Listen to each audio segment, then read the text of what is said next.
Garcia on April the 20th.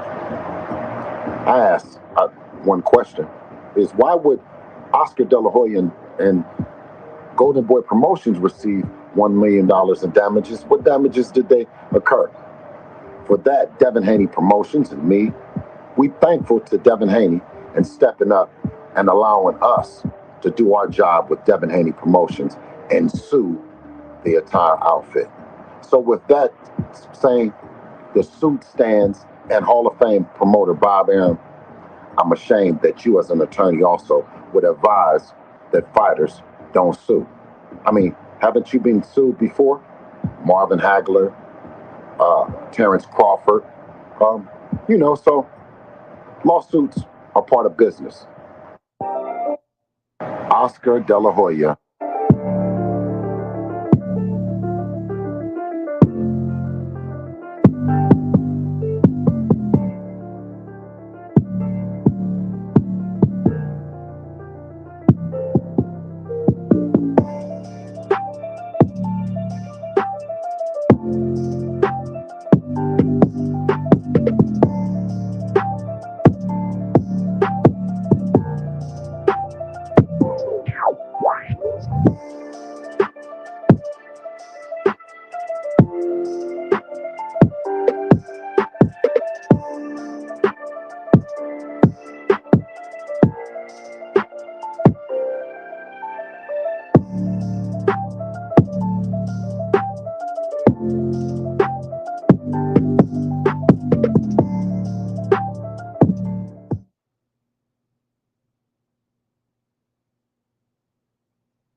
Don't let this go over your head.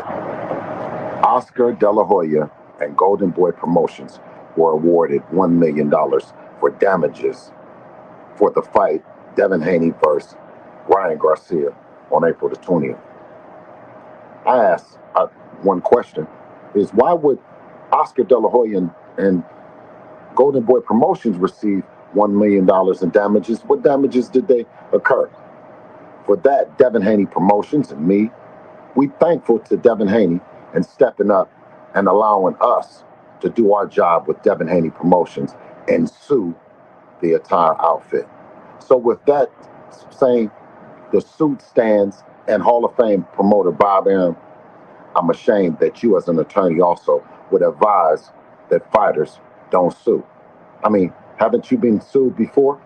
Marvin Hagler, Terrence Crawford, so lawsuits are part of business.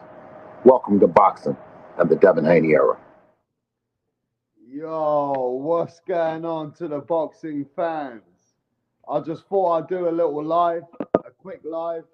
But yo, this Devin Haney saga is continuing. It's a big drama show, and the Haneys have come out and said they're going to make a stance and they're going to change this era by standing up for all the mishaps and what's happened in boxing. Let's talk about it and let's see if we can get this show moving. Smash the like button, subscribe to the channel. But ladies and gentlemen, you heard it there from Devin Haney's dad. And Devin Haney's dad said we're going to take a stance. And this is the Haney era. We are going to stand up for what has been done against us in boxing.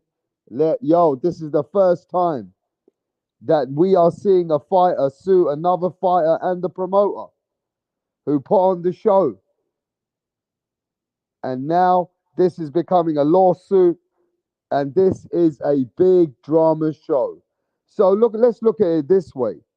So the Haneys are suing, right, to the point, that this is going to become a big, big drama show. So what are they going to do? They're going to get the trainers. They're going to cross-examine Derek James, Scooter, the conditioning and strength and conditioner coach, and everybody that was involved in Ryan Garcia's camp. So this is going to be a major lawsuit like it's O.J. Simpson, bro. This is like somebody's got murdered. You understand? These guys are taking it to a place where they're going to have to now cross-examine everybody that was involved in the Ryan Garcia fight. Wow. This is going deep. But you know what? Logically tells me that this won't even make it to court. I don't think this can make it to a trial because you're going to be talking about spending millions. And if you're going to sue Ryan Garcia, what about the people that fucking took and the ones which are in charge of taking the drug test, like VADA? And would you not be suing the commission that gave Ryan Garcia the fucking punishment that you don't think is enough? Now, look, other look, when you sign off a fight, right? And you sign off a fight again, and you're in a contractual obligation, you're signing a fight which is many people are involved in making that fight. You have the sanctioning bodies, you have the organization, you have the federation, you have the drug agencies like VADA, managers, promoters. So you're talking about so many people's hands are making a fight.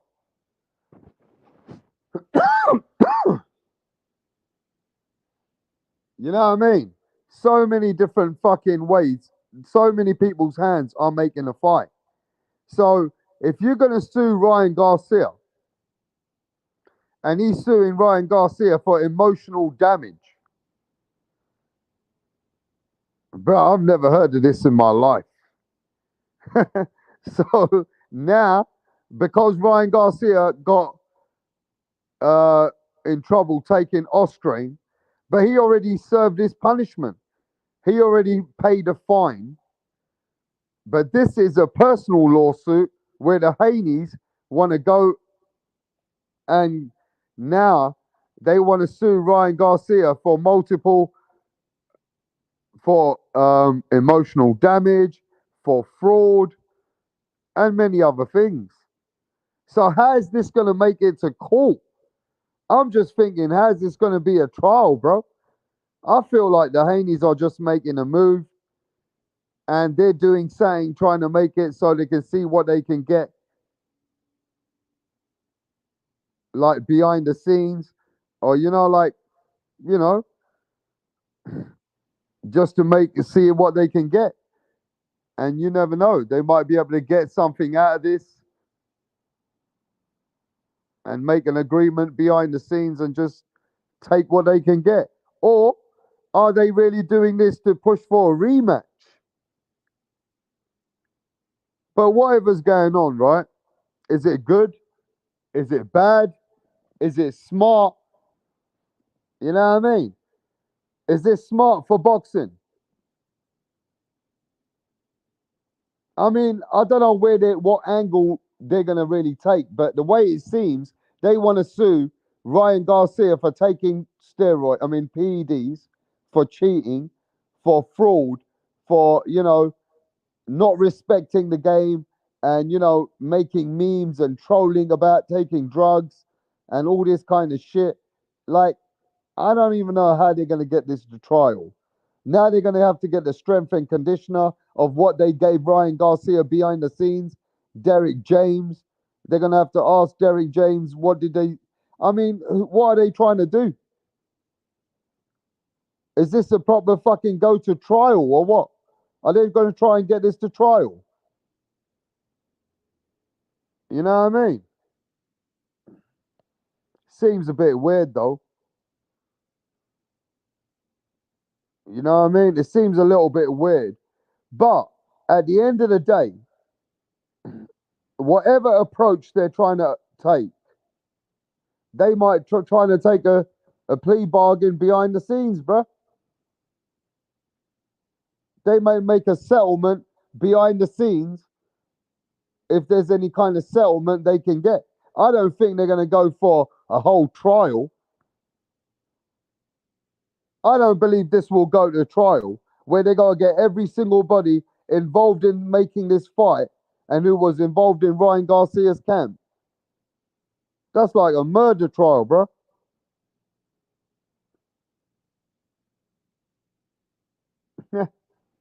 But now they do have something what Bill Haney said today, Devin Haney's dad, that why should Oscar De La Hoya, why did Oscar De La Hoya get the money?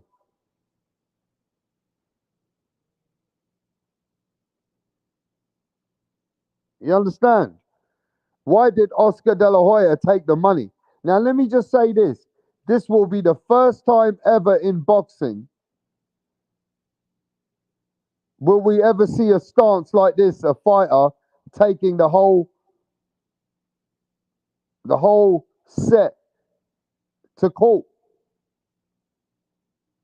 I mean, this is a power move, but I never see it coming. Now, this is saying that the Haneys are taking a stance. The Haneys are taking a stance. You get me?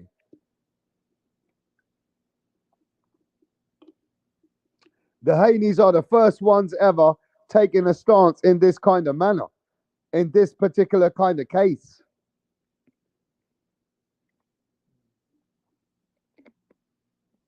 I ain't never heard of this. This is saying we're the first time ever that am I seeing saying like this, bro. Yo, what's going on, everyone? Let me give a shout out to the people. MAW, what is happening? Matt 509, Eric Gomez, Desic in the house, Desic Mezic, Carl, the Cobra, yes, mate, Boxing Kangaroo, Texas 16 South. What's happening, bro? Now, ladies and gentlemen, as you know, Devin Haney and his dad. What's happening, Tassie? Devil. Yeah? Devin Haney and his dad are saying they're going to make a change and they are going to take a stance in getting wrongfully treated, emotional damage, fraud, battery, and many other things. Pound for pound, where you been, bro? I lost you there. I ain't seen you for a few times, man. So, ladies and gentlemen, Devin Haney is suing Ryan Garcia and Oscar De La Hoya for different reasons. But let's talk about Devin Haney suing Ryan Garcia. Now, Devin Haney suing Ryan Garcia, is this a good move? Is this a smart move? Or is this a bad move? Or is this a weak move?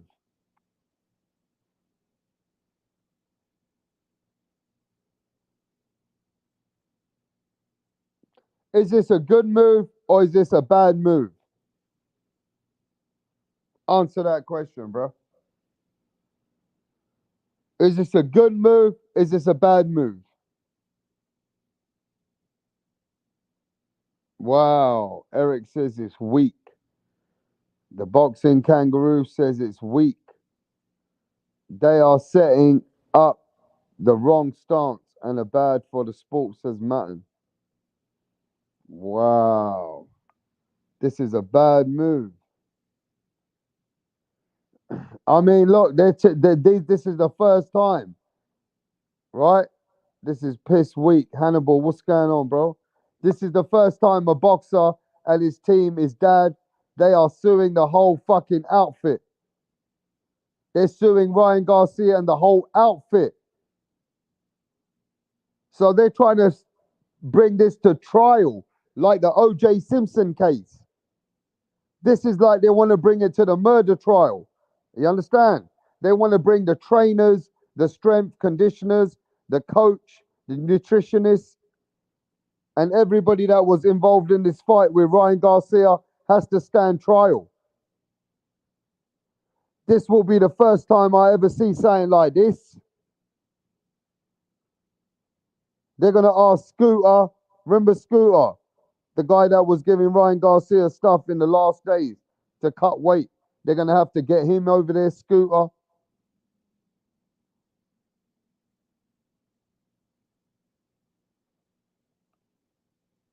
Hey, yo, bro.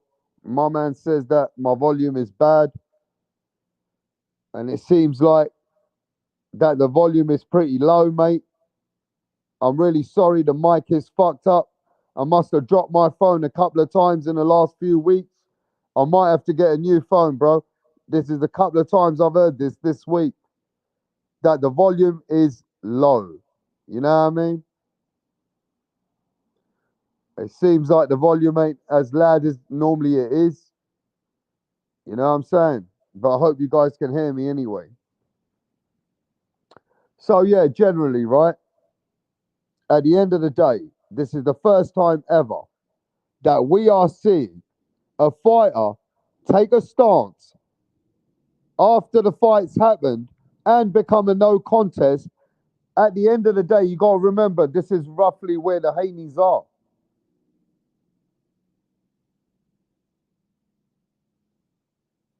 That the Haneys were on such a high level playing field that they were now trying to hit the face of boxing. But after the Ryan Garcia fight, their stock and their value and their brand has come tumbling down.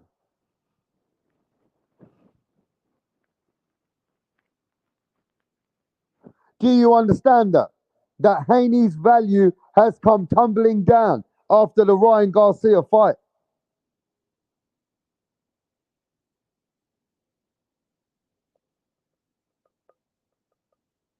His value after the Ryan Garcia fight, he was meant to win. He was meant to become a big fighter, a big name fighter.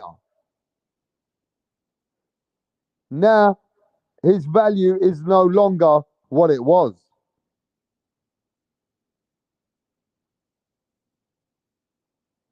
So that is financially, he has took a major hit on his brand, on where he was, and due to what's happened, regardless, even if it's a no contest, his value in where he was, he ain't getting the same kind of pay.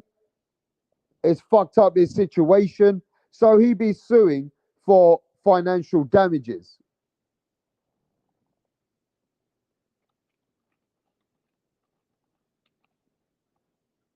And to say that what he's going to lose in the value of money because of this situation, and he got cheated.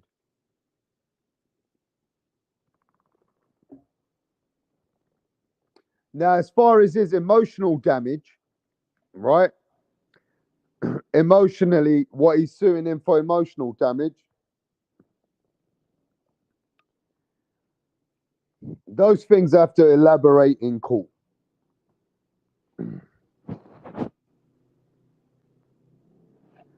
And this whole thing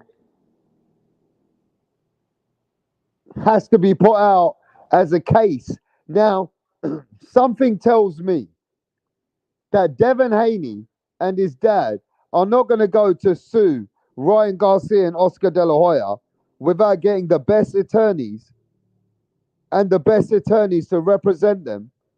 They must have been working on this diligently behind the scenes, knowing that they were trying to find any loopholes in what's going on. Now, if they got cheated and they can prove this man intentionally cheated, they're going to try and sue for multi-millions.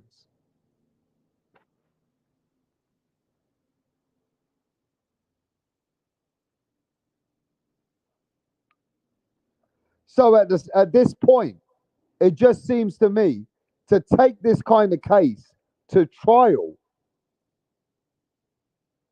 it's not going to be easy to take this case to trial. Do you understand? This ain't going to be easy to take the trial. At, at best, this is a case that either gets thrown out or they can settle it behind the scenes. Now, pound for pound, can't you hear me, bro? You can't hear me either, no? But in what, I want to know, what case can they really have? Can they prove that Ryan Garcia intentionally took these drugs? Can they prove that Ryan Garcia intentionally took these drugs, these PEDs, and he set up Devin Haney, and through that, Devin Haney has took financial losses, emotional damage, battery. Basically, he's suing him after that for busting his ass.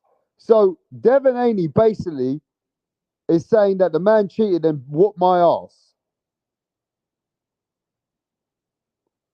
It's saying that the man cheated and whooped my ass.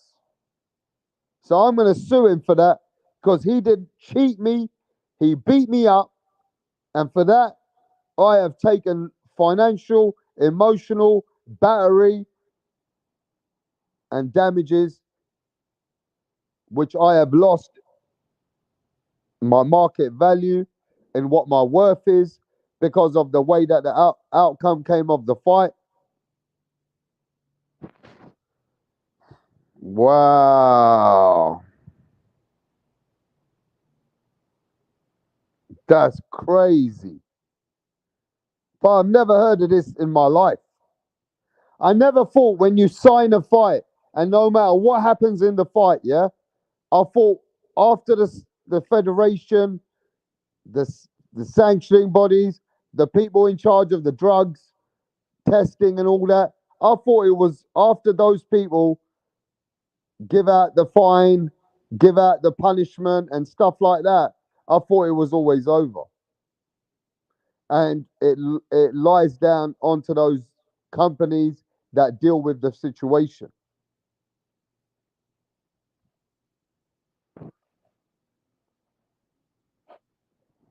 So the Haneys are taking a stance and trying to change the game. You know what I mean? And basically do something to take it in their own hands.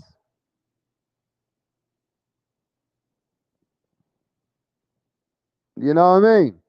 Now, a lot of fans have been going to say that Haney is weak, Haney is soft, and Haney doing this in boxing is losing a lot of fans for Devin Haney. But Devin Haney don't seem to give a fuck about the fans. He's doing whatever he thinks is right for him. Because don't forget, bro, Devin Haney has been maybe he got concussed, he got damaged in that fight, got knocked down multiple times, right? You don't even know behind the scenes what Devin Haney could be suffering. Imagine if Devin Haney got brain damage.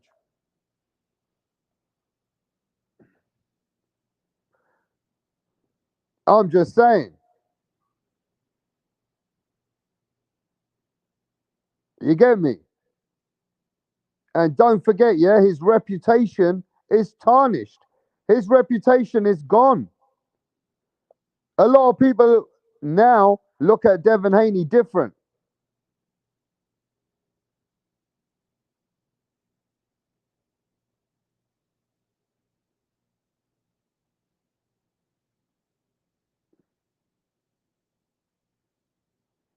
Mm.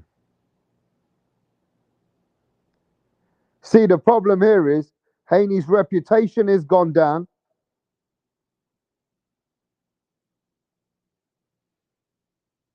So this shit is not the same.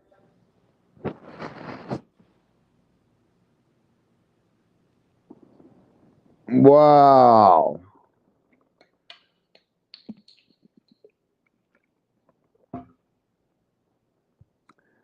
And like I said, everybody has to understand this as well. Haney ain't gonna go and try and sue Ryan Garcia without the lawyers and the attorneys actually going through it, thinking they got something. So they reckon they got something and they can present it to court. Or this will be a settlement behind the scenes. But ultimately, you got boxing fans that have got different opinions, and this is something that we're not used to.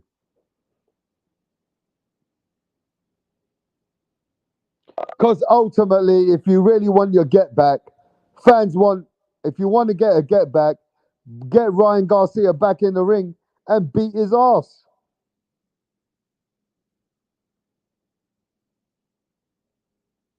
You know what I mean?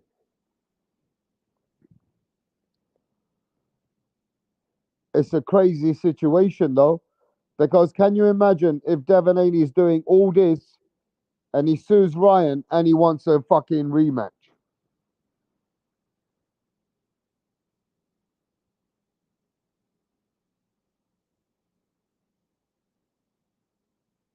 You understand?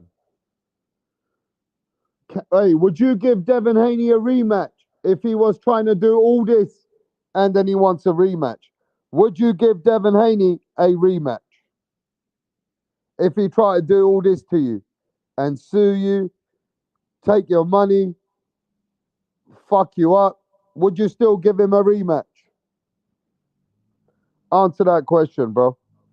If Devin Haney was doing this to your promoter, to you, to fucking make you lose millions, would you give him a rematch? So Devin Haney's not really helping himself there, bro. So he's never gonna get it in fucking blood, is he? Hell no. Nah, nah. Fuck no. No way. So at this point, then he ain't gonna get it in fight. Devin Haney don't care no more. He ain't even gonna get it in a fight. It's over, bro. He's accepted this fucking situation then. Because if you're gonna go this far, you know you ain't gonna get a rematch.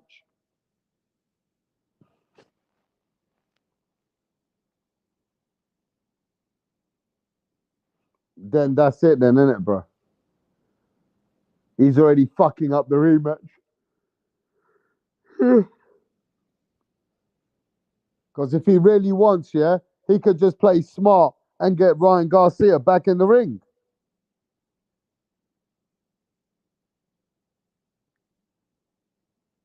But getting the call ain't gonna help him getting back in the ring, is it?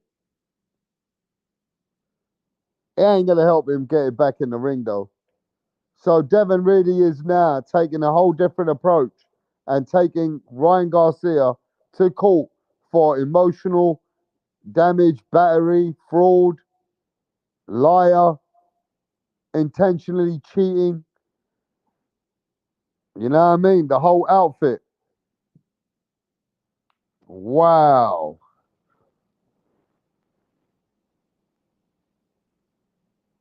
So Devin Haney, get back is taking him to court, bro. Devin Haney's get back is taking him to court, not fighting then, bro. And that's what some people don't like. Is that Haney trying to milk the cow, but he not wanting to get it in the ring. And that is why fans are not with it. Some fans ain't with it.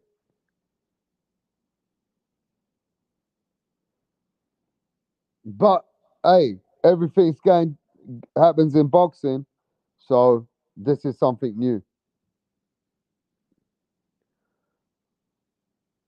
So Devin Haney now, how long is a case like this gonna happen, bro? Cases like this can go on for 2, 3 years. Hey, bro, let me tell you what. This ain't going to trial. This ain't going to court, bro. This is just to shake up the position to see if they can get any settlement behind the scenes. But this ain't really saying that's going all the way to the end. There is no way this is going to trial, bro. I'm telling you. There's too much work. You gotta fucking get the trainers, the nutritionists, everybody that was in Ryan's camp. You gotta prove this. You gotta prove that he took it intentionally. That shit ain't easy to do. Ryan Garcia's already fucking been penalized. He's already fucking been punished by Boxing Federation and the fucking VADA, who gave the reports to fucking New York State Commission, and they've already fucking charged him.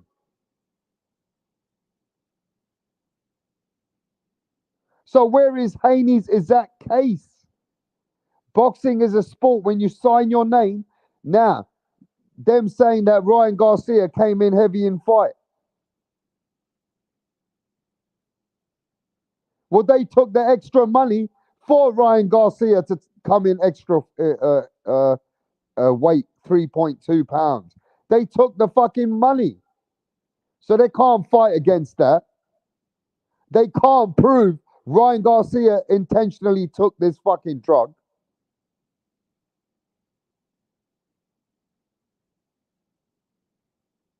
So I really think this is a lot of smoke. Now, between them and Oscar De La Hoya, I don't know. I don't know how much money they can get from Oscar for collecting that million, which was given back to Oscar De La Hoya from Ryan Garcia's purse.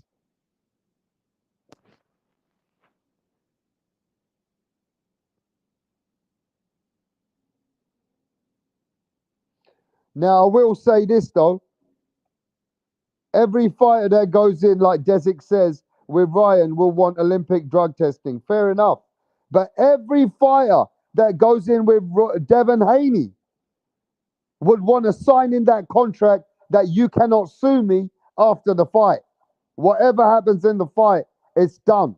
There'll be a new contract made for Devin Haney where Haney cannot sue after the fight if his ass gets whooped.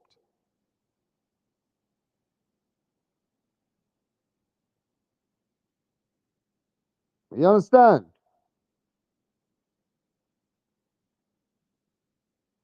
You know what I mean?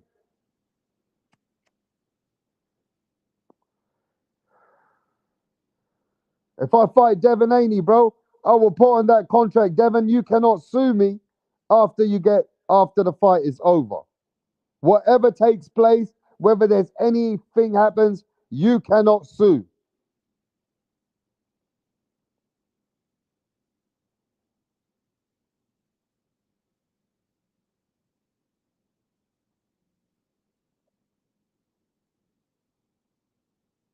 So, based on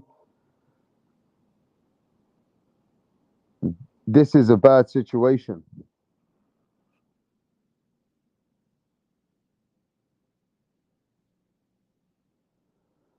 This is crazy, bro. If that's the case, Mastermind, your best fighter in the world, James Toney, should have been sued multiple times for taking steroids up his ass.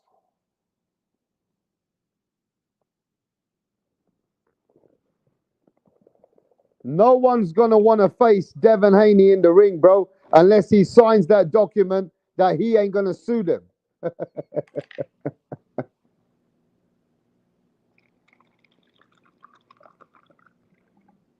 Yo, boxing's gone crazy, bro.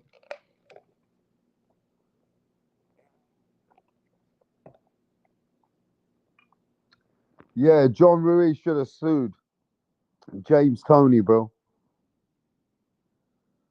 John Ruiz should have sued James Toney, bro.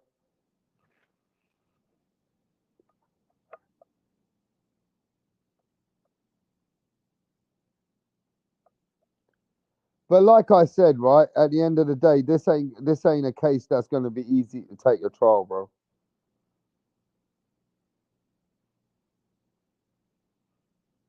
You get me? But Ryan Garcia did take the piss as well, though. Ryan Garcia took the fucking piss.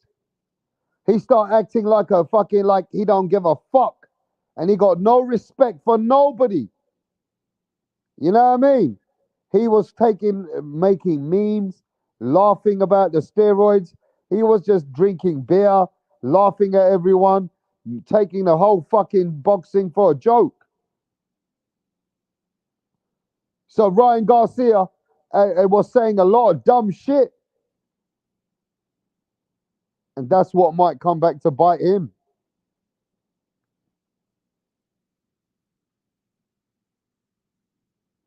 Ryan Garcia was saying a lot of dumb shit, bro.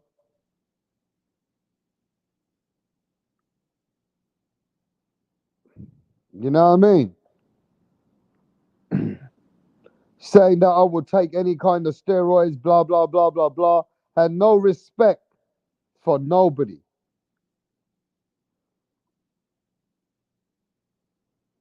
And what did Ryan Garcia actually get? Well, he lost a lot of money. Ryan Garcia lost a lot of money, bro. You can't deny that. He lost millions.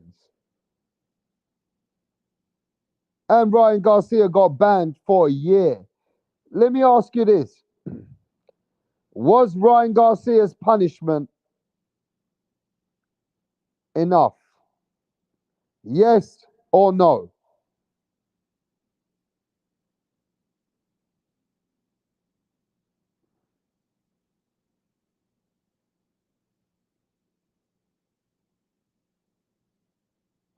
Was Ryan Garcia's punishment enough? Yes or no? It was too harsh, said Iceman. Who's still rocking with Haney? Who's still rocking with Haney, bro? There's still a lot of people rocking with Haney, bro. Yo, Queen Ryan, PED Garcia has no respect for the sport of boxing. See? Yo, from the past fighters failing, yes, Ryan punishment was enough. 1 billionth of a gram, 12 months suspension seems kind of fair. Joe says yes.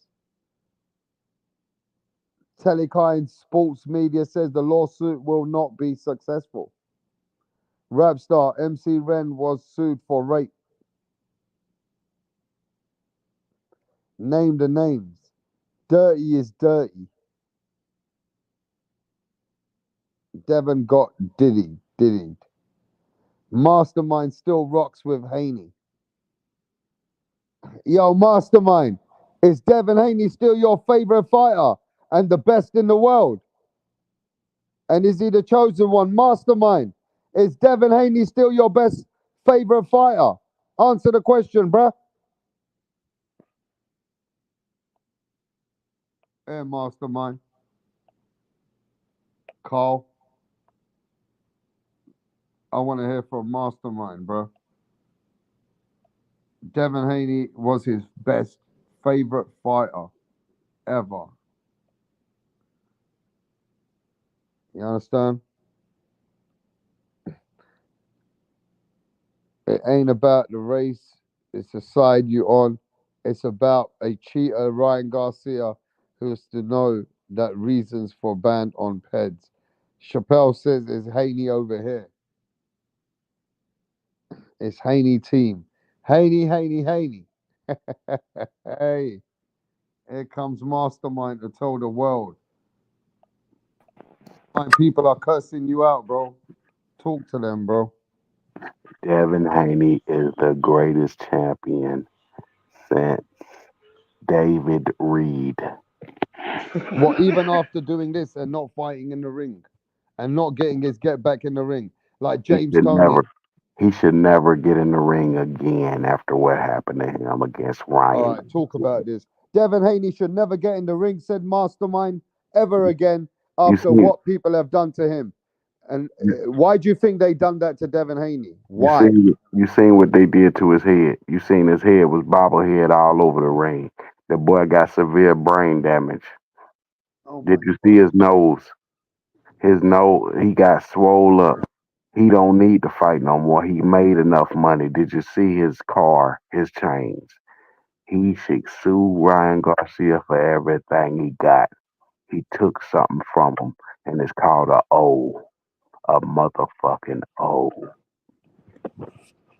Yeah, but to take Ryan Garcia for everything he's got, you're gonna have to prove Ryan Garcia on the intention of doubt that he was doing this intentionally.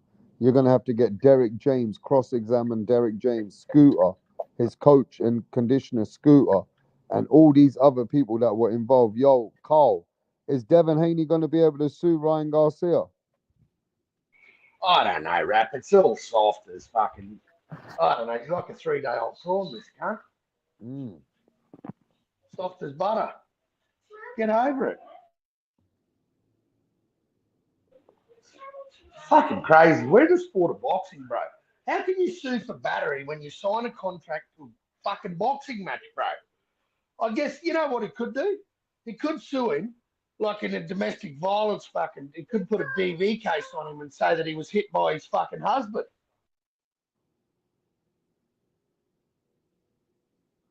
Yeah, but he's trying to take a stance, like his dad said. This is the Devin Haney show.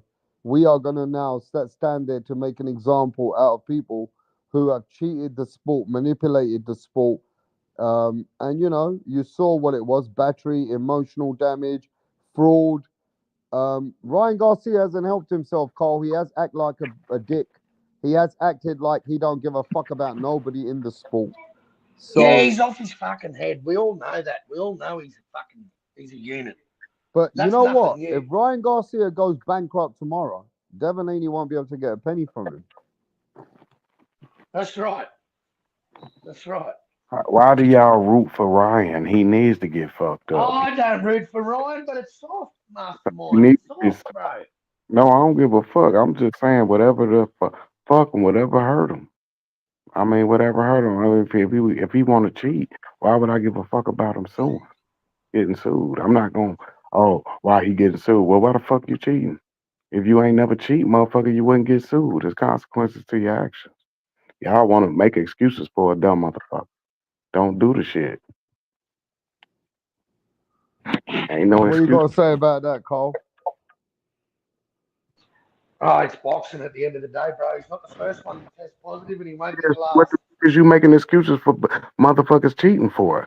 If you cheating, you're wrong. You need to be sued. What the fuck wrong with that?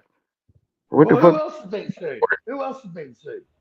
No, listen to what the fuck you saying. Just cause motherfuckers doing it, it don't justify it. So if a motherfucker gets sued, if it stop people from cheating, it's a good thing. You sound like a fucking idiot saying justifying cheating. If he gets sued and it stop people from cheating, that's a good thing for the sport. What the fuck? Y'all hate Devin Haney Yeah, so but much, I'm not even looking at yeah, Russia. but what Cole is saying to you is when you sign a boxing fight, whatever happens in boxing, everybody deals with it in boxing.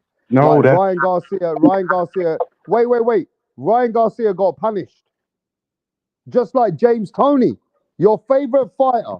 Your favorite fighter took steroids, right? But mhm. he came back to fight. So everybody gets punished. You get a 1 year ban, and Ryan Garcia lost millions.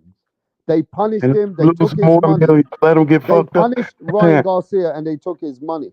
I'm But saying, I still agree with you, and I agree with Carl that whatever happens in boxing stays in boxing.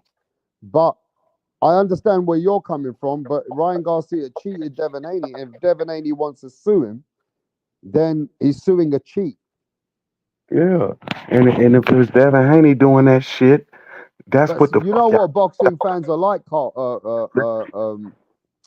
Dave Hold on. Mastermind. They want fighters to get it back in blood in the ring. Fuck that. I'm just saying, fuck all the shit. All I'm saying is, if Devin Haney did what Ryan Garcia did, he deserved to get sued. I wouldn't be fucking defending him saying, why are you suing Devin?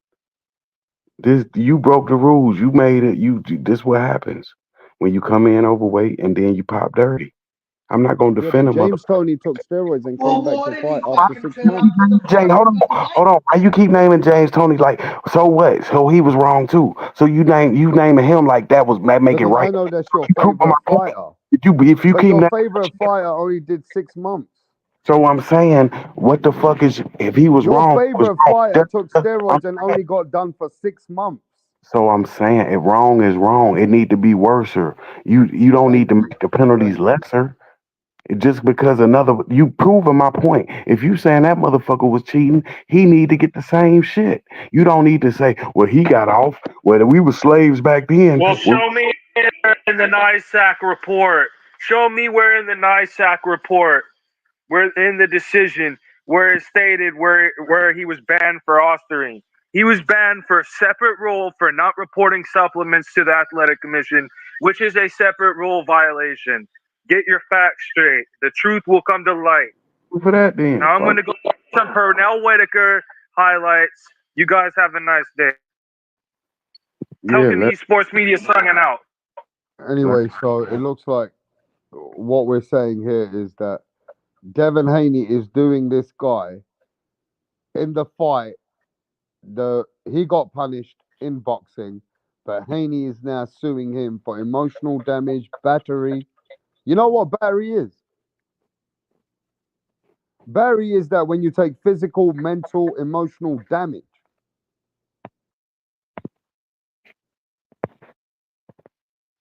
So Haney's basically put his hands up, bro. Devin Haney's put his hands up. Said, look, man, this guy's fucked me up. I'm done. So in other words, Devin Haney has took a stance saying this guy has fucked me up. He has he has cheated me. He's emotionally damaged me. He has mentally damaged me. He's battering me. He has done fraud. So in other words, Haney's saying this is it, man. I'm done with this guy. I He need to de- take him to court. he destroyed his career, rap star. He ruined his career with that fight. Okay, let's talk about that. Carl, he Why has he doing? ruined Devin Haney's career. And the reason why you're saying that he's ruined Devin Haney's career is because Haney's not the same anymore. His value, his positioning, in where he is, in the strength that he had, in the way that if he had won that fight, it's fucked him up. So now what should he do, Mastermind? The fans are watching. You have loads of people watching you right now. Please tell them what you want Devin Haney to do and how you want this to end. Hopefully Devin wins the lawsuit, Mm. and Ryan Talk Garcia. louder, bro. People need to hear you. Ryan Garcia should be banned from boxing. Hopefully So you Devin want wins Ryan Garcia banned for how long? for life. He shouldn't fight again. He is a great talent, but he shouldn't fight again. Devin Haney should never fight again, also because of what happened with the left hooks. The left hooks was too much damage to his equilibrium, so he should. Both of them should never fight again. But we losing two great talents from the sport. That's the bad thing about it. We losing two great talents. One of the best left hooks in the sport today. But why you want Ryan? You want Ryan Garcia banned for life? Yeah, he shouldn't fight. Not a guy like that. Not with his. I mean, people love him because he hate black people, but he shouldn't be able to fight just 'cause he hate black people. Just because you So you racist, think that this don't has give you the happened to reason. Devin Haney because he's black? No, Ryan Garcia just hate him because he black. He Got said it. Ryan said he hate all black people. is this a good look for boxing? Nope. This is not good. Is this good for Devin Haney? It's terrible for both fighters. Their both careers are destroyed with one fight. I never seen two fighters destroy themselves with one fight. Yeah, but you know Devin Haney could have made all this correct by just getting the rematch. Fuck a rematch. What the? Listen to how stupid you sound. Now, what if the same thing happened in a rematch? Then what? That sounds stupid. Yeah, but there's only one way to really get your get back in the No, you value don't. for the If you money, can sue for the him, you don't. market value to be the prime position. See, the problem with Devin Haney is right.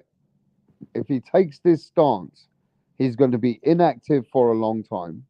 His mind is going to be somewhere else. So when he does come back, there's going to be a lot of pressure on him. Yeah, but I'm trying to tell you now. Tell me what happens if he take the rematch and lose the same way. Well, that's it, and they don't think that's the problem. If you're not confident you can't win the rematch, then yeah. That's the whole thing. No, you won't be confident after a fight like that. He might Mm. have been confident if he wouldn't have popped dirty. He probably could get his head right. But now with him popping dirty, he can't. He can't. He don't know how to think. He don't know what to work on or nothing. So it's just retire, man, and get the money. He got enough millions. Just sue Ryan and get 20 million, and you good. How much you suing him for?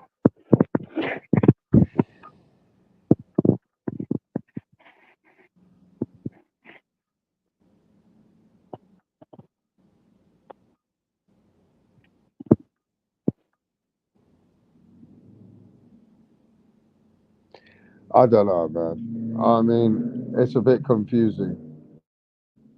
Ladies and gentlemen, this is a bit confusing, bro. I mean, either way, yeah. I don't know how. See, Devin Haney was very good at staying active, staying focused, no matter what, not getting, you know what I mean? Just not getting fucking distracted. This is a major distraction to the guy's career himself. Him taking this stance puts his mind into a different situation. Whereas Devin Haney was more hungry, just keeping himself honest in the fucking game and just keeping himself busy. Now, if this is the approach they've had to take, the other thing tells me that they wouldn't have took this approach without professional advice that is standing by him. So the attorneys must have told Devin that he's got some kind of case. But bro, this has become a major drama show.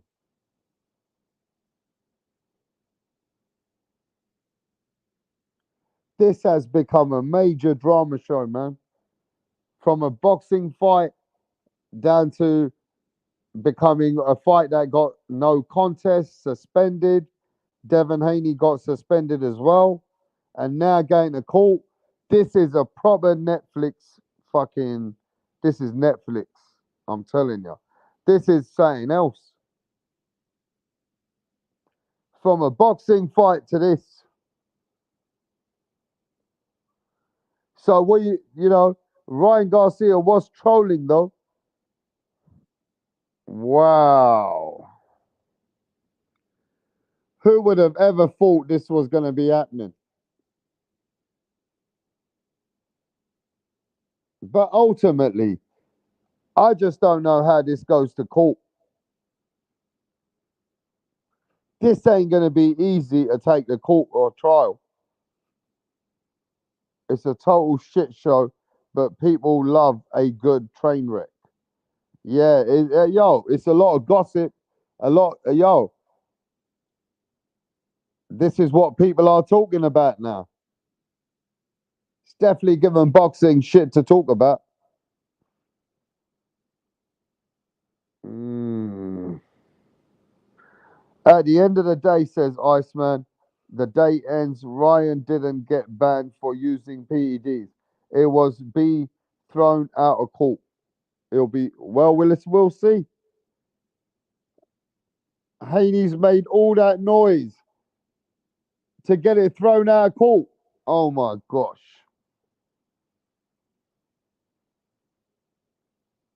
Wow. Both just gonna spend a lot of money on lawyers. That's for sure. Hmm. They sure are.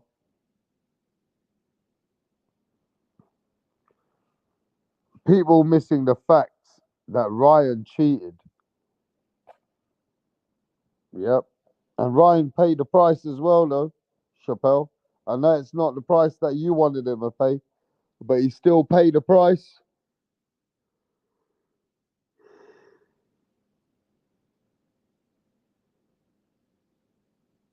And Devin Haney wants that get back in court.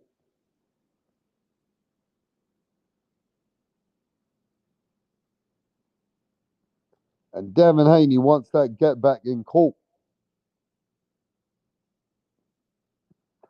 Well, I will say, though, this will be a drama show if they really get it to court.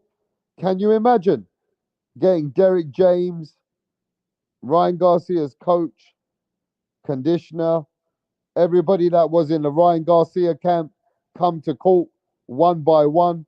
Can you imagine? Wow. Tank and Haney are both in witness protection for different reasons. It's crazy, bro. Absolutely mad. Ryan and Devon said that they haven't got paid back in money. If they did 950K, well, then that's another reason. Rocking with Haney is bad for your health.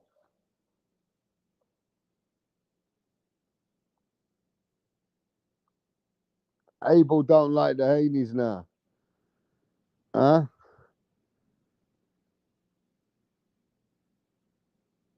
Man, this is crazy, bro. Anyway, we're supposed to be talking about these guys getting into the ring, but now we're talking about these guys getting a call. That is absolutely nuts.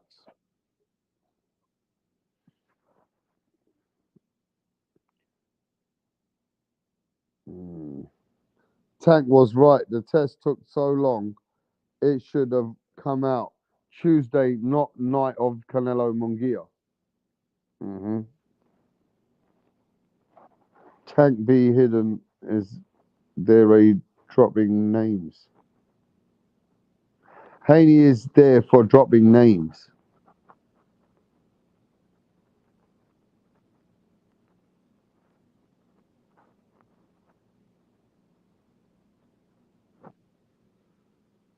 Well, Haney's reputation, his popularity, his stock value is, Haney's suing for multiple fucking damages. Yeah, mad, isn't it?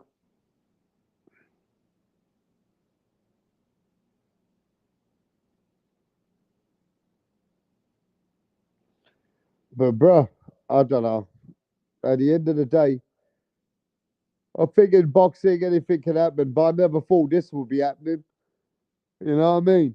But we'll see if this even gets to court, bro. This could be just make some noise to get the rematch. Can you imagine that? But we'll even see if this gets to court. You know what I'm saying?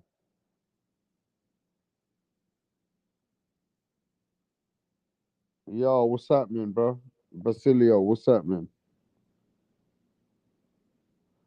How the fuck did Devin get cut with Eddie for not having tickets for him? That's fucked up.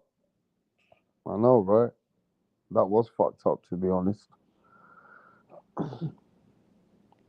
Eddie did Devin bad, bro. They may settle it out and rematch. They may settle out and rematch.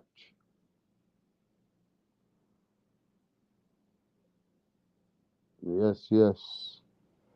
But we'll see, ladies and gentlemen. I don't know if it'll get to trial, but we do know the Haneys have took their stance.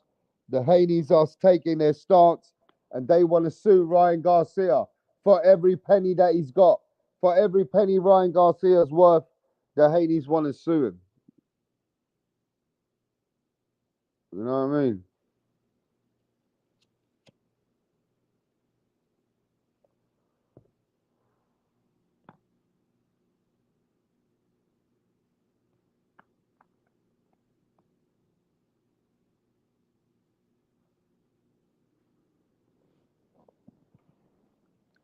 Man, the Haney's fucking career's been destroyed, bro.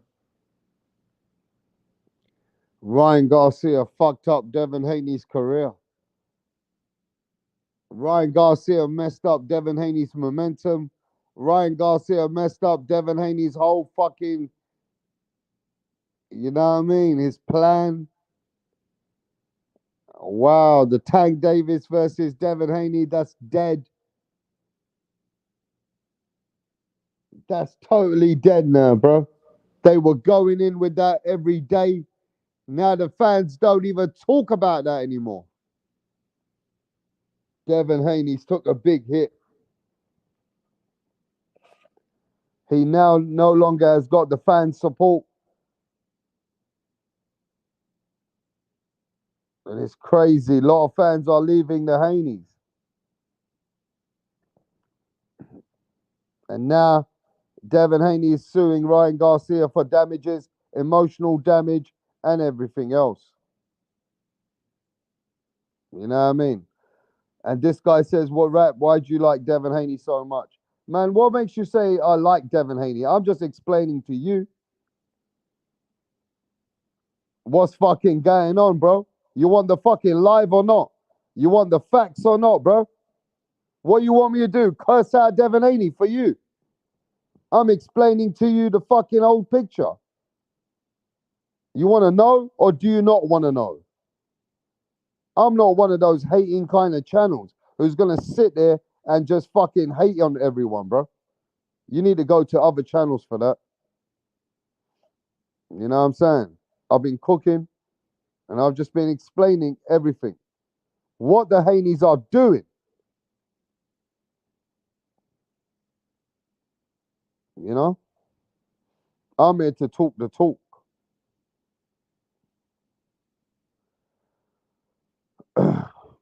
Put the link in the chat. Man, I'll be fucking cooking already.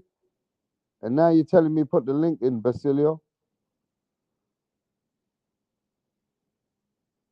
Take back the flowers you gave Haney, bro. Man, shut up, bro. Take back the flowers you gave Haney. What the fuck you want me to do to Devin Haney, bro? Because he's taking Ryan Garcia to court. That's on Devin Haney, bro. He got his ass whooped. And what do you want me to do about that? Take back the flowers I gave Devin Haney. You're funny as fuck, Abel. How about I take back the fucking flowers I gave Canelo Alvarez? How about that? How about I take back the flowers I gave Canelo for fucking ducking David Benavidez, bro?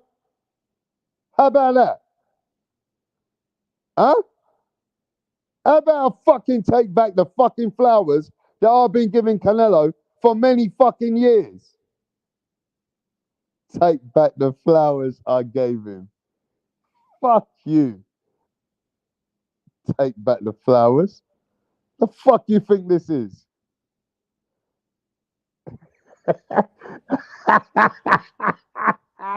Yo, people want me to get on fucking Devin Haney, bro. People want me to slander Devin Haney. People want me to murder Devin Haney, bro. The worst thing is Ryan is a cheat as well. You understand? You get me? Ryan is a cheat as well. And pound for pound, you know I don't give a fuck. Yeah? At the end of the day, what's going down is going down, bro. I never told Devin Haney to go to court.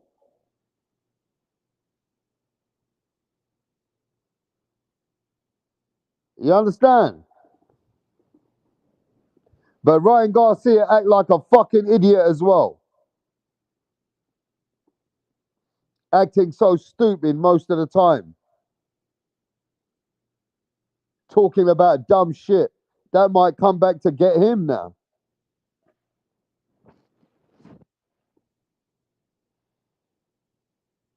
Now the thing is, yeah, nobody gives a fuck anymore. If you ask me, Devin Haney and Ryan Garcia can destroy each other, as far as I'm concerned. That's what they need to do is fucking fuck each other up.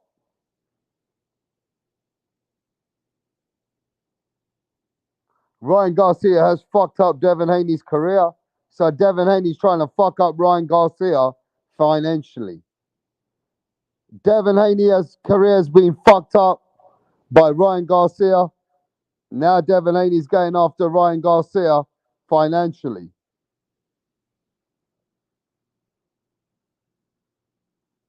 You understand?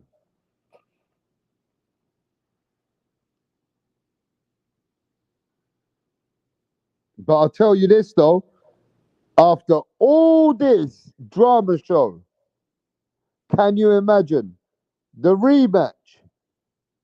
Devin Haney versus Ryan Garcia rematch in 2025. Just put your head around that for a minute. Just imagine that. Just imagine that. The rematch after all this big drama show. Can you imagine? It'll be massive. Massive. Wow. And that's Devin Haney's biggest fight is to get the rematch. because he ain't going to get the tank fight. Devin Haney versus Shakur is no value. Haney versus Tio is okay, but it's not going to get him that kind of money. This is the only fight that brings Devin Haney major money and Ryan Garcia.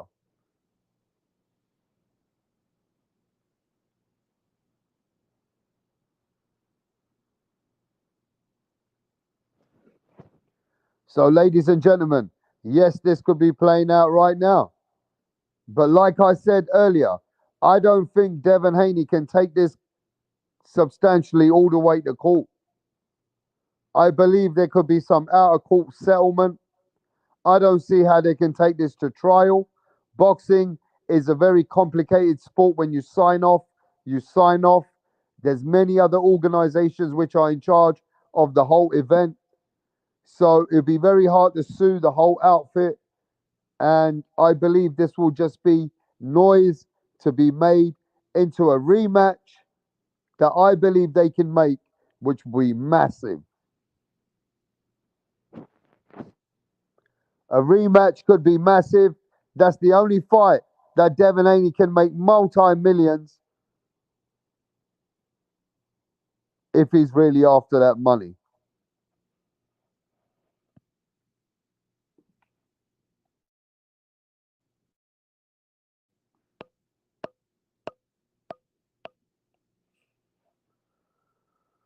So we'll see what happens, bro. Ryan Garcia is the future opponent for the ununified champion Janabek. What the fuck is he talking about, bro? That's crazy. Everyone is on snack. What?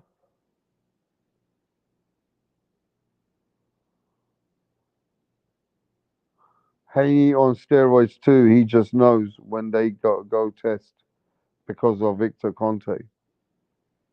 Ban all the ducks like cinnamon. Janabek fights or fought. Ryan says he's fighting at 147 when he comes back. Haney is such a pussy, says Joshua. Rapstar, let's hope it's more entertaining than the Johnny Depp case. Yeah, that was funny, innit? The Johnny Depp case. This could be saying as well though.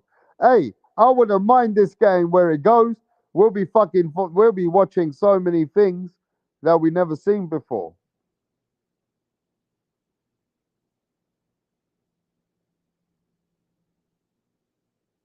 Mm.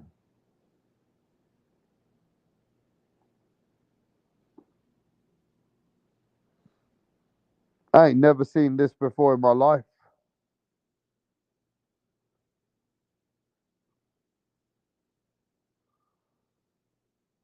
5, 6 days. Boots wasn't Bud mandatory for half of a decade. Haney taking his depression a little too far, says Adam Hurley.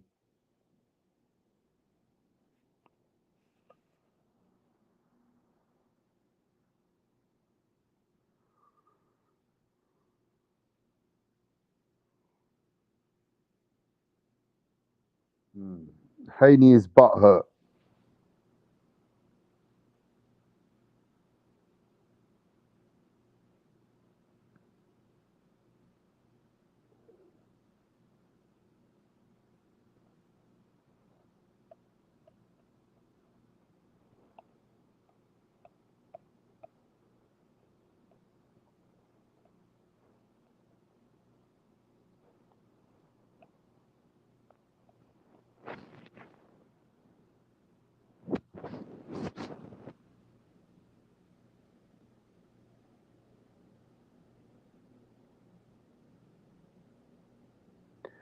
Man, Devin Haney should have stayed active, should stay busy while he had the opportunity. But I don't know how much damage he took in the Ryan Garcia fight. I would have liked to see Devin Haney active and come back and fight even Liam Paro.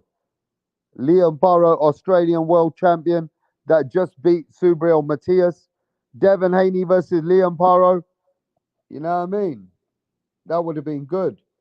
But it ain't working out like that, bro. You know what I'm saying? Ain't working out like that.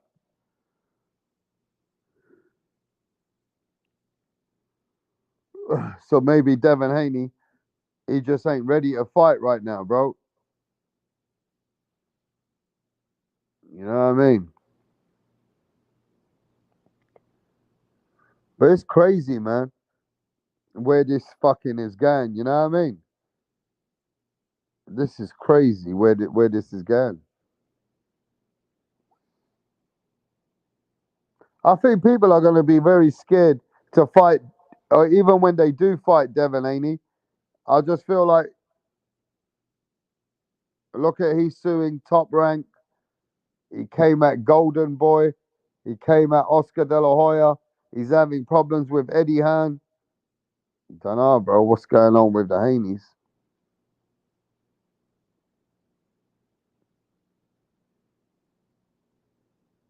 Haney hasn't got over that, man. That deep rooted him.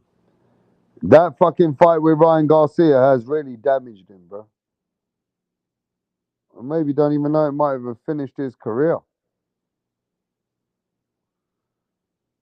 It might have even finished his career, bro.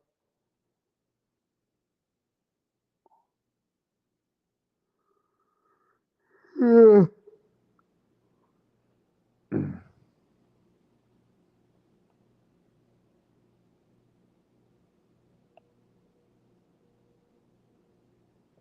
Give me a sec.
So, ladies and gentlemen, I just saw an interview with the man himself, the monster, Arthur Beterbiev. He says it's short and simple. Says he don't talk too much. He said this is just another day in the office. He said he not scared of nothing in life.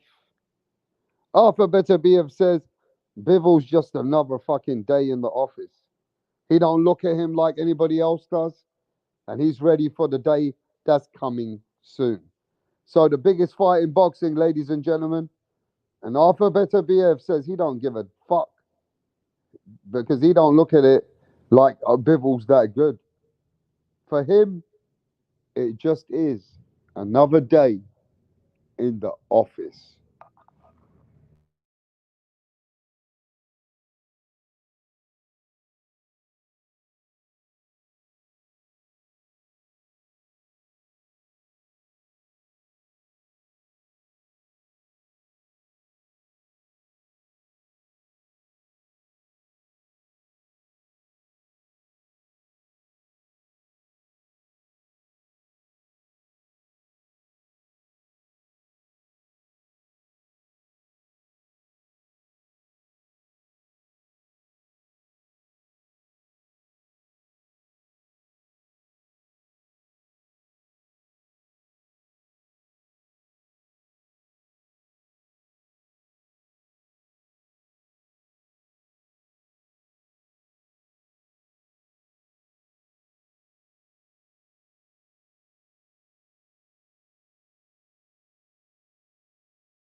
Hitting undefeated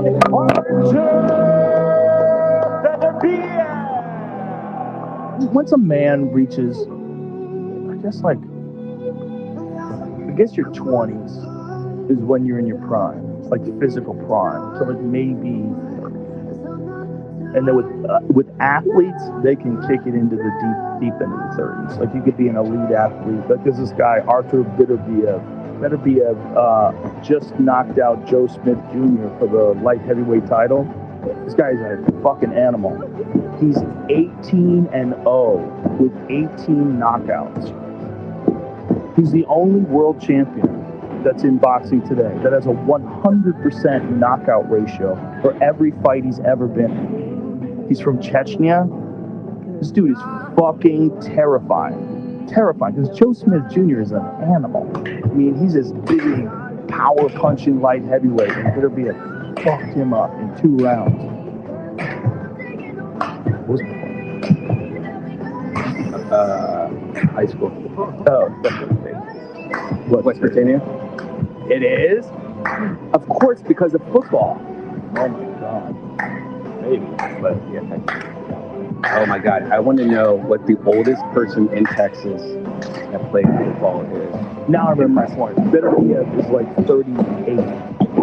38 or 37 or 38, something like that. Google Artur Beterbiev. Joe Smith Jr. is a dangerous guy. He's this big, power-punching guy. And this Artur Beterbiev just fucked him up, man. But it's interesting how he did it. Like, Joe's like real aggressive and powerful, and he just caught him coming in. His hand speed, the technique of his punches, like everything, and his fucking strength, man.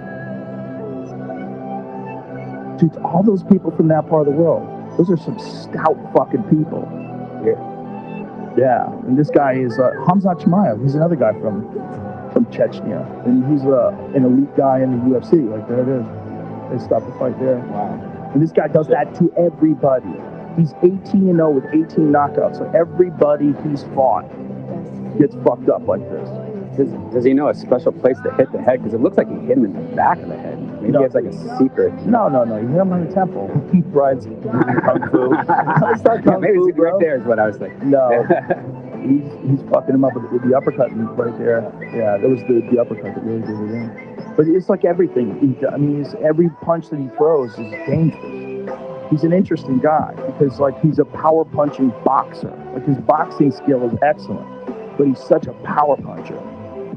He's the most exciting guy in that division right now. He's really very, very interesting. And then there's that B-Ball guy who just beat Canelo. You see that fight? Mm-hmm. Same division. Woo, 2 Russians. You know? It's well, Chechnya. These are fucking hard-ass people, man. What's your greatest asset as a fighter? You put an incredible pressure. It's a pressure that makes the referee become claustrophobic. They panic. They don't know what to do. Who told you that? When I see him fight, sometimes I see the opponent in the eyes. They feel him. They know what's gonna happen. Nowadays, I'm still looking for something new. I'm looking for something to make me stronger. You have power. I want more. You want more? You want to be like Thor with the It's too much power after the universe would explode. And this fight is over. Beterbiev retains his title with a fifth round TKO. I'm sure he has an incredible discipline of life, you know, like obviously his religion, he's very disciplined, you know, like no alcohol, he doesn't party, he's that happy man with the simple pleasure of life. That's what I admire of him. You guys work out together? We work on the same. All right, ladies and gentlemen, I'm going to say it as it is. Right now, today, the way that I'm looking at this fight, I can't go against Arthur Beterbiev. There's something about the man's spirit, the man's aura. He's made for this. He ain't bothered one bit about Bivol. Not one bit. I know Bivol is a great boxer. Bivol has beaten Canelo. But let me tell you something. Arthur Beterbiev is made for this. He gonna knock out Bivol, bro. Beterbiev is gonna knock out Bivol. You heard it right here now. He ain't gonna leave no stones turned. He's gonna shock up the game, and he's gonna show you that what he is, he's different. He knows what he needs to do, and he's gonna do it. I'm going with Beterbiev now. I'm going with Beterbiev. Ladies and gentlemen, that's it. I'm going with Beterbiev, man. I can't go against him. I ain't going against him. I can't go against this man, bro. I can't do it. Saying tells me just I can't do it. I can see in his eyes. I see this guy Beterbiev, bro, and I just feel that he's gonna make Bivol. He's gonna trap him. He's gonna make Bivol fight his fight.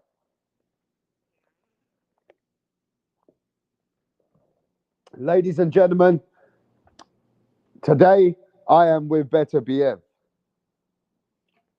A few days ago, I was 50-50.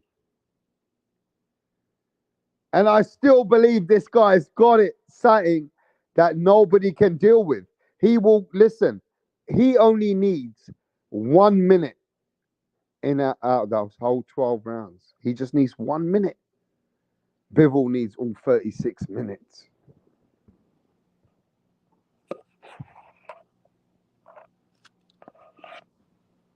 And this man only needs 1 minute.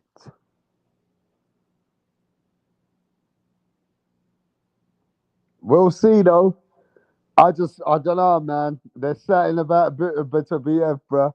I can't go against him. But we're gonna have to see. I want to talk in the chat. Who you got?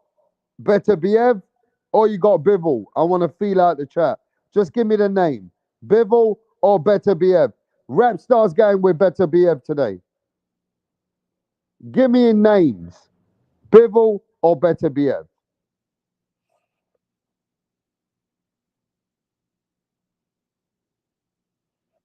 Wow, Bivol. Bivol. I'm going to remember you guys. Beterbiev says Hannibal. Jay Will's got Beterbiev. Wow, this is crazy.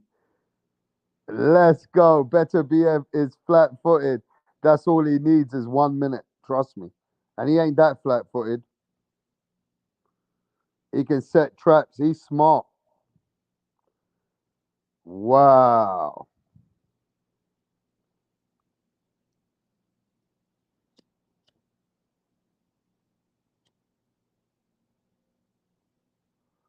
This is crazy, people. I can't believe people can't see it. Wow, bro. Bivol versus Beterbiev, and you don't see this.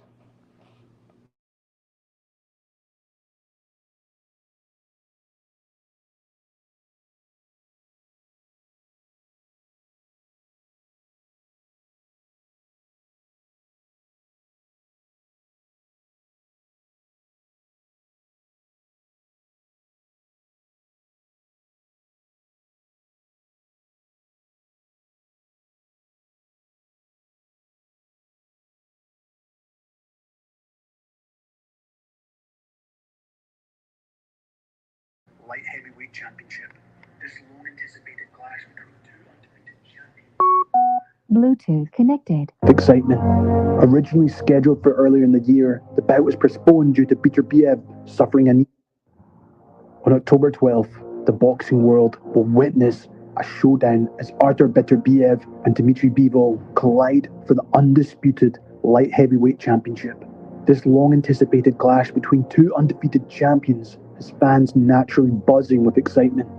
Originally scheduled for earlier in the year, the bout was postponed due to Peter Biev suffering a knee injury. But now, both fighters are ready to step in the ring and stake their claim as king of the 175-pound division. But it's also the clash of styles that makes the idea of this fight so captivating. The technical aggression and raw destructive power of Beterbiev against the technical traditional Soviet mastery, punch flurries and defensive brilliance of Dmitry Bivol. You could argue it's a classic matchup of styles, power versus precision, aggression versus discipline, and brute force versus finesse. As the boxing world gears up for this epic battle, let's delve into the strengths, weaknesses, and tactical approaches each fighter must employ if they want victory.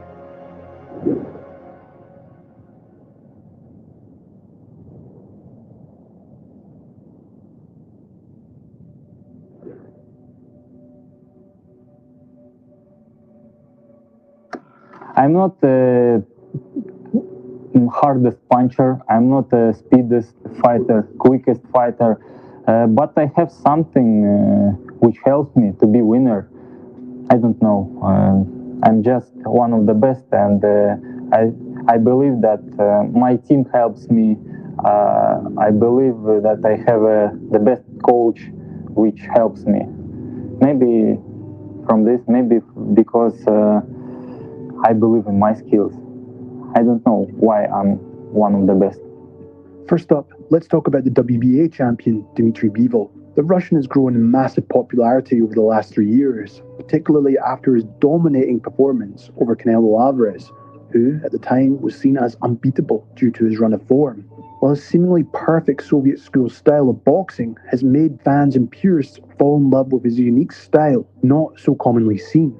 Having been the WBA champion since 2017, at first he looked unstoppable at one point, with 11 KOs in his first 13 fights. Tries to get a right hand in. There's the judge of distance. Oh, and a beautiful right hand! More American champions. We have to get our amateur. Oh, down goes Pereira. However, he faced tough contenders and former champions, who, for the most part, were always much bigger than Dmitry Bivol, forcing him to often look to use his unique style to completely outbox them. And it was only in 2024, in his most recent fight, he was able to get a knockout after 6 years against Malik Zanat. However, it was somewhat of a poor performance. However, he got the job done with a spectacular flurry of punches, a confidence booster he really needed before entering the ring with a beast like Beterbiev. But going into this fight, he will no doubt need to maybe show something we've never seen before, especially if Beterbiev is able to make him work on the inside. But with that being said, let's look at the key areas for Dmitry Bivol to win this fight. Personally for me, Bivol must use his superior footwork and jab to control the distance and keep Beterbiev at bay throughout the whole fight. By maintaining the range and pressure with his jab, lead hand feints, and his in and out pendulum footwork, Bivol can minimize Beterbiev's opportunities to land his devastating power shots, particularly that timely chopping right hand he uses. However, looking at his last 3 fights, Bivol has looked to assert dominance by taking the center ring, looking to be the aggressor, pushing opponents to the ropes and corners. When Dmitry usually gets his opponents pushed back into those positions, his constant use of consistent lead hand and foot feints alongside the jab usually forces a reaction from his opponent. Not to mention, Bivol uses a high guard in these positions, also giving a tempting target to his opponent. But it is here that his mastery of the pendulum footwork comes into play, as he can quickly get in and out of range before applying pressure again. Usually, in the early rounds, it's about reading every reaction his opponent makes to his feints and jab. From here, it's all about a game of patience and inches, of trying to get his opponent to open up or overreach with their attacks, which of course leads to those counterpunch openings. Here's that good solid defense from Bivol, and nice counter punching. Beterbiev, though, is a master of timing with his right hand, and even when he's getting pushed back towards the ropes, he usually looks to use a slip in the inside before firing the right hand over the top, which can be truly devastating if it lands. But Bivol is so intelligent in these positions, and unless nerves get the best of him, I highly doubt he'll commit if he thinks Arthur even has a slight chance of landing one. There's also the possibility of Bivol looking to control him from the outside, especially if Arthur decides to use his pressure to try cut down the ring. And going off Dimitri's fights with the likes of Canelo and even Joe Smith Jr., we saw this in mastery. His use of the consistent jab alongside quick linear footwork backward had both fighters consistently overreaching and getting out their natural base, trying to land something significant. Not to mention, Dimitri also controlled them by using slight lateral movement, never allowing them to set to throw their punches. If they did try to, he would simply move quickly to the left or right before moving back to the center of the ring to gain control. Before Sergio just does not let you walk in. No, that's just another thing he does well. In the case versus Beterbiev, he needs to be careful moving out to the left, in line of Beterbiev's right hand.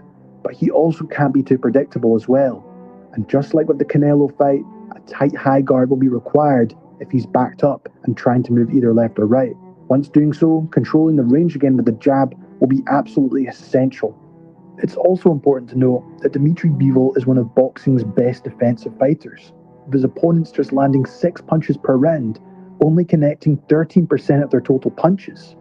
And Dimitri's ability to control distance is key in this, as opponents also land just about 4 power punches per round, making it extremely difficult to break through his defense. And his footwork and range management ensure that he's rarely hit cleanly. And against a pressure fighter and puncher like Arthur Beterbiev, Bivol's ability to make a miss and reset will be crucial in neutralizing Beterbiev's power and maintaining control of the fight. La sorpresa puede estar en muchos lados. Desde nuestra cocina.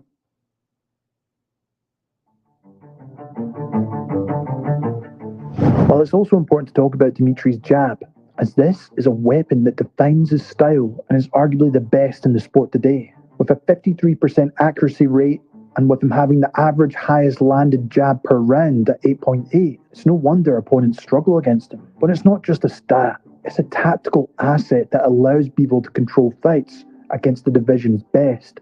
And this is going to be crucial against Arthur Beterbiev's relentless aggression. I've already discussed how dictating the pace and controlling the distance will be key. I really do think this will force and prevent Beterbiev from finding his rhythm and keeping Bivol within his own. By varying the speed, the trajectory, the placement of his jab, Bivol can create a barrier that can frustrate Beterbiev's forward momentum, forcing him to reset and reconsider his approach. Bivol's jab isn't just about keeping the distance though, it's also a psychological weapon. Consistently touching the high guard and flicking at the body, Bivol can shift the fight in his favor. While I do think this can disrupt Beterbiev's timing, making him hesitant to launch his powerful combinations as seen in the past. And for Bivol, the jab sets up everything for him. It's a catalyst for his sharp counters, flurries and lateral movement. And I do think keeping Beterbiev off balance and reactive rather than offensive will be key.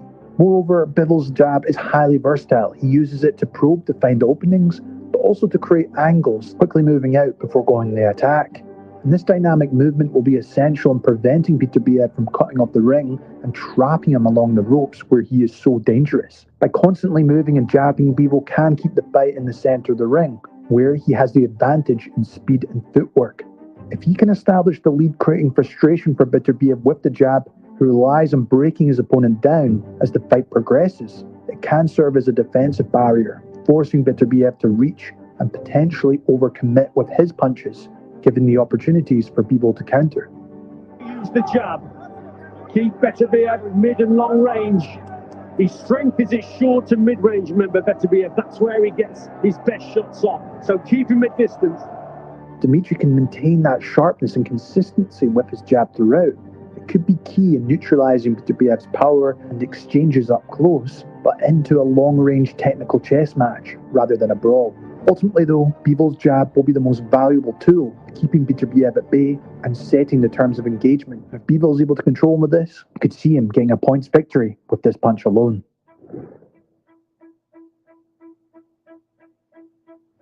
This fight will ultimately come down to which fighter can time their shots more effectively between their opponent's punches. Both Beterbiev and Bivol have exceptional timing and counterpunching abilities, but they execute these skills in different ways. Dmitry Bivol strategically tempts his opponents by utilizing a high guard and occasionally dropping his lead hand with feints to create enticing openings. His tactical use of the jab, often aimed at his opponent's guard, provokes reactions that open up counter-attacking opportunities.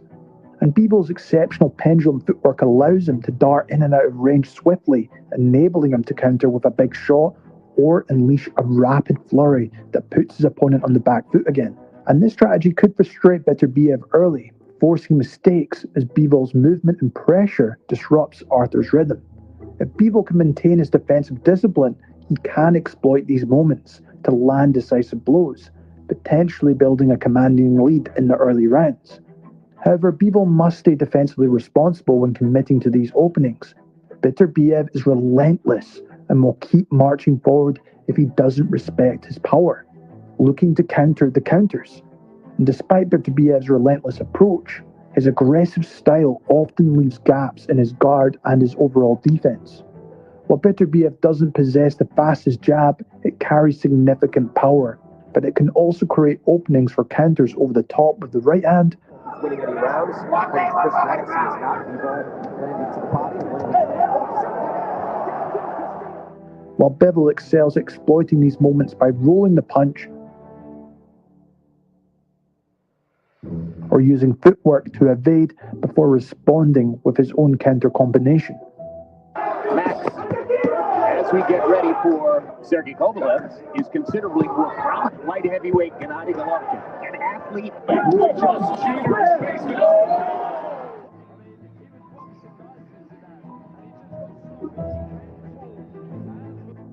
Additionally, Beterbiev's static guard as he advances can be vulnerable to straight shots through the middle or hooks around the side. And one of Bivol's best moves is to mix up his jab with that famous Soviet left hook around the guard of his opponent, throwing it as a lead. And this is due to him conditioning his opponent with the jab, while that in and out pendulum rhythm allows him to put the power behind it when he does throw.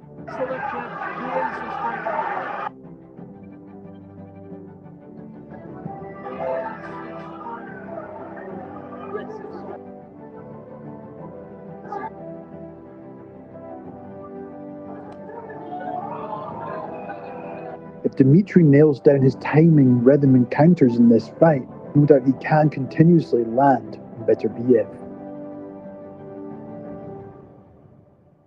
Overhand right being landed by Canelo. Oh, look at Bivol. Look at him go. Oh, my word, Bivol. And Canelo once more. Bivol's from the tee off. For a block in some of these. 6 years, 2018.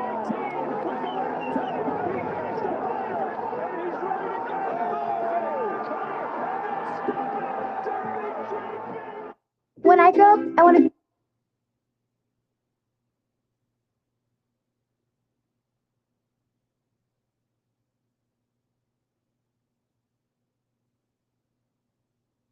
One of Bivol's standout strengths is his ability to put combinations together effectively. He often uses punches to occupy the opponent's guard before mixing in shots around the sides, all while maintaining pressure.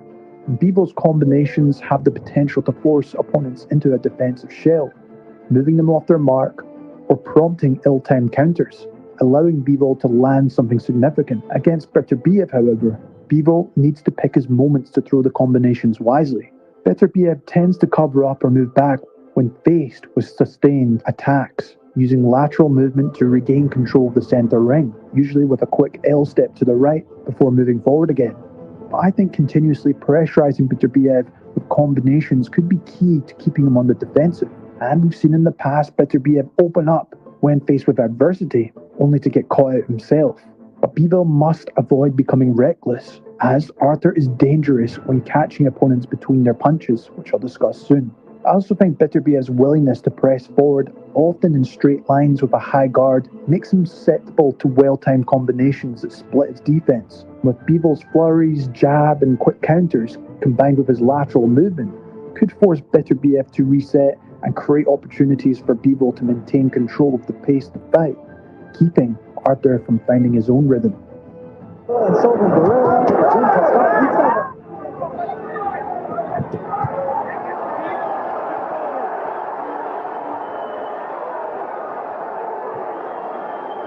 giving us the Mexican style. Smith is running out of time.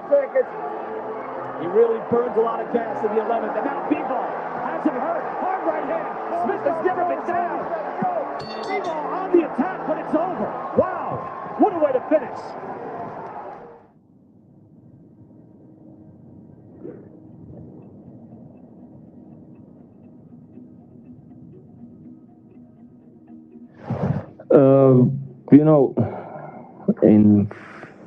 It's my goal.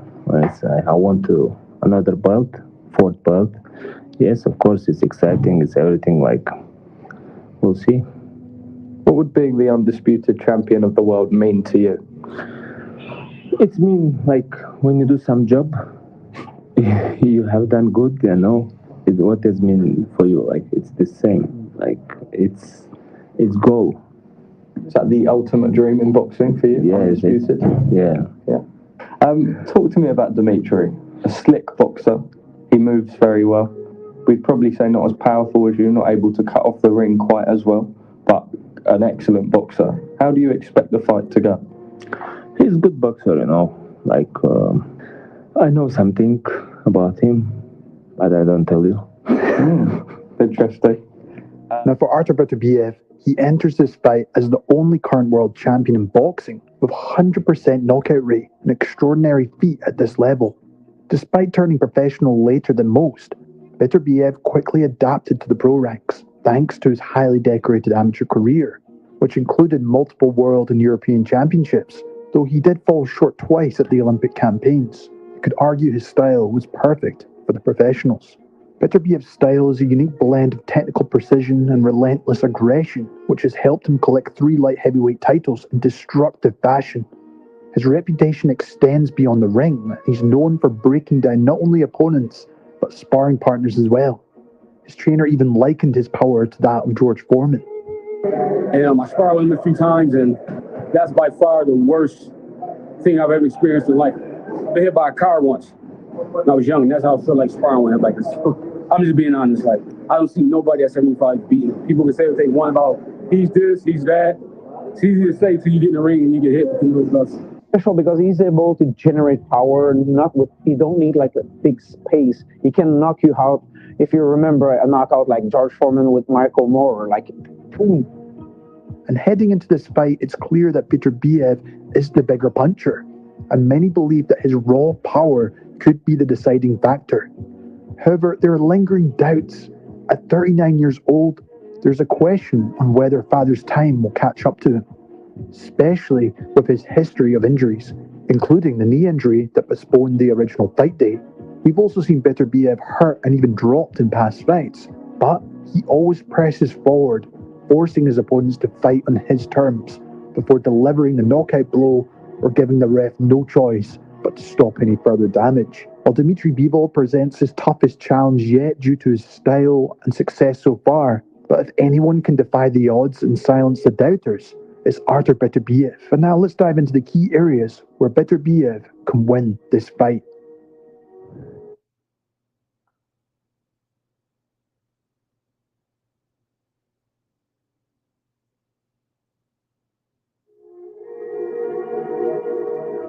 Now for Artur Beterbiev, he doesn't completely follow that traditional Soviet style that fighters like Dimitri Bivol embody, or even mirror the more defensive approach we see from Central Asian fighters. Instead, Beterbiev's style is closer to the likes of Gennady Golovkin's pressure-based Kazakh style. In many ways, he's a calculated pressure puncher, always looking to cut off the ring and trap his opponents against the ropes or in the corners to unleash his knockout power. He doesn't rush in recklessly though. Beterbiev takes his time early on, studying his opponent's movements and rhythm before fully committing. His balance and efficient footwork allow him to position himself perfectly to land powerful, well-timed shots when the opportunities arise. Some may think Beterbiev will struggle to close the distance on Bivol, but I don't see that as an issue. His relentless forward pressure will eventually force Bivol into exchanges at some point, as he is so economical with his movements, and it will almost certainly be impossible to evade him for 12 rounds. And let me put it this way. I'll give you the mindset. When he fought Gavadze, a lot of people, I assume rightfully so, had him losing after, say, 4 rounds, right? Mm-hmm. At no time in the corner, in my mind, was I worried in the least bit, because 12 rounds in the ring with this guy is an unbelievably long time. And you can see every round gets worse and worse and worse.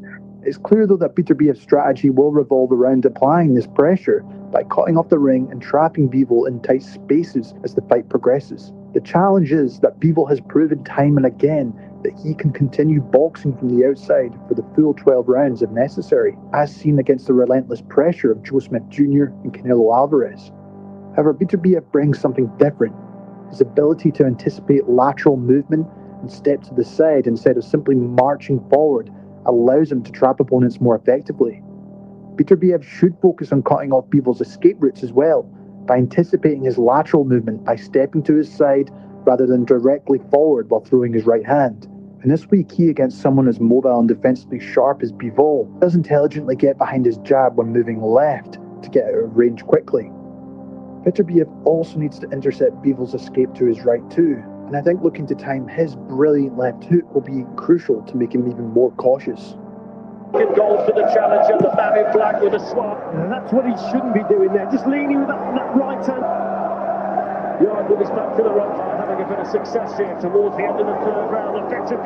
He didn't like that last shot. He was talking to James Cook. That was a bad last 30 seconds. But overall, Bivol's tendency to use lateral movement can be disrupted if Beterbiev cuts off the angles and forces him to reset and try to exchange. If Bivol becomes hesitant to move due to the threat of a big shot, he may be forced into these exchanges, a situation where Beterbiev's power can be most effective.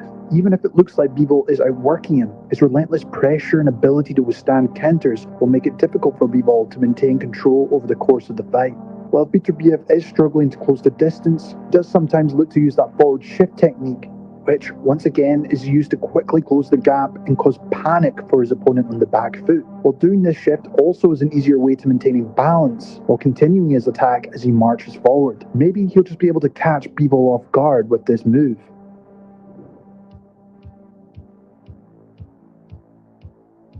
One of the key areas where Beterbiev can exploit Bivol is on the inside. While Dmitry excels at controlling distance and maintaining range, fighting inside in the pocket could tilt this fight in Beterbiev's favor.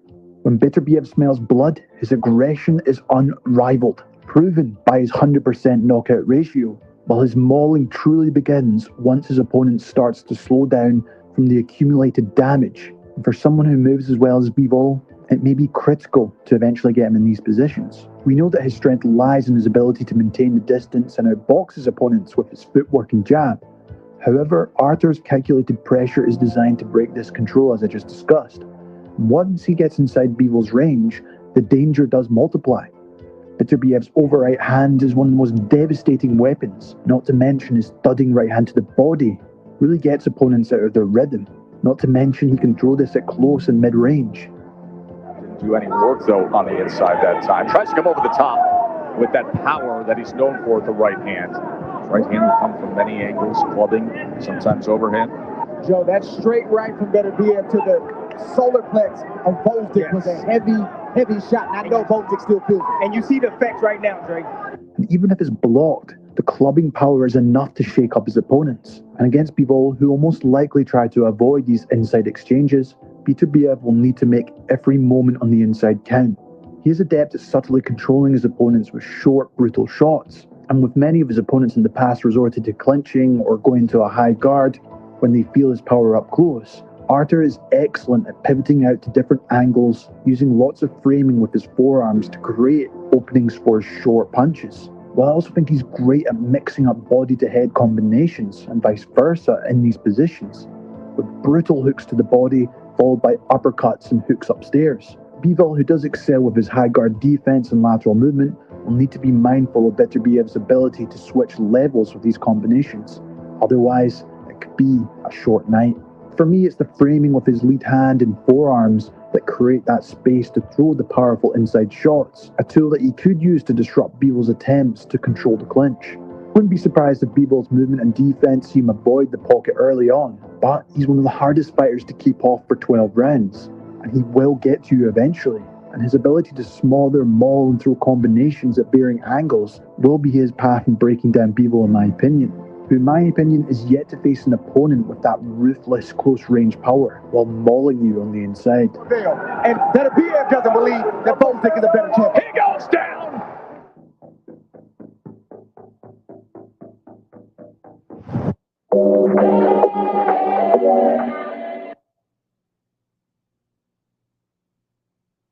Set-up power shots will be key in breaking down Dimitri, and his jab will actually play a pivotal role in this fight in setting off his offense.